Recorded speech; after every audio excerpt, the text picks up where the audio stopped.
We continue our reading of Lest We Forget, a daily devotional by author George R. Knight.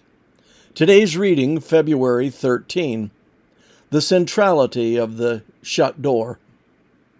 And while the foolish virgins went to buy, the bridegroom came, and they that were ready went in with him to the marriage, and the door was shut.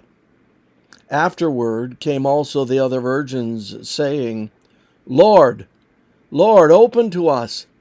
But he answered and said, Verily I say unto you, I know you not. Matthew 25, 10-12. Some biblical symbols pick up more than one meaning across time. Thus it was that of the shut door in post-Millerite Adventism during the late 1840s. Earlier we saw that Miller, as early as 1836, had viewed the shut door of Matthew 25:10 as the close of human probation. That is, before Christ comes, every human being will have made a decision for or against him. Since Miller had tied the Second Advent to the October 1844 date, he held that probation would cease by that time. He continued to hold that view after the October disappointment. On November 18, 1844, for example, he wrote that we have finished our work in warning sinners. God, in his providence, had shut the door. We can only stir up one another to be patient. But that wasn't the only viewpoint on the confusing happenings of the autumn of 1844. J.V. Himes, for example, as early as November 5, had concluded that no prophecy had been fulfilled in October 1844, and if that were the case, the door of probation had not shut. Therefore, God's people still needed to give the message of salvation.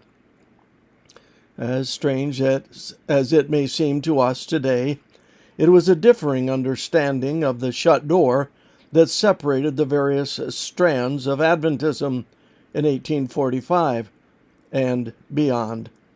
In order to grasp the issue, it is important to realize that by early 1845, the phrase, the shut door, had picked up two meanings.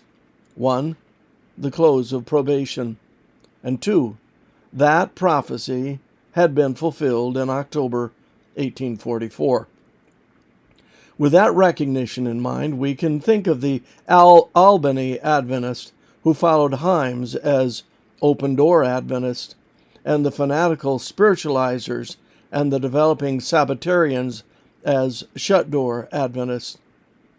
James White was so intent on the fact that prophecy had been fulfilled at the end of the 2300-day prophecy that he came to characterize the Sabbatarians as the seventh-day shut-door people.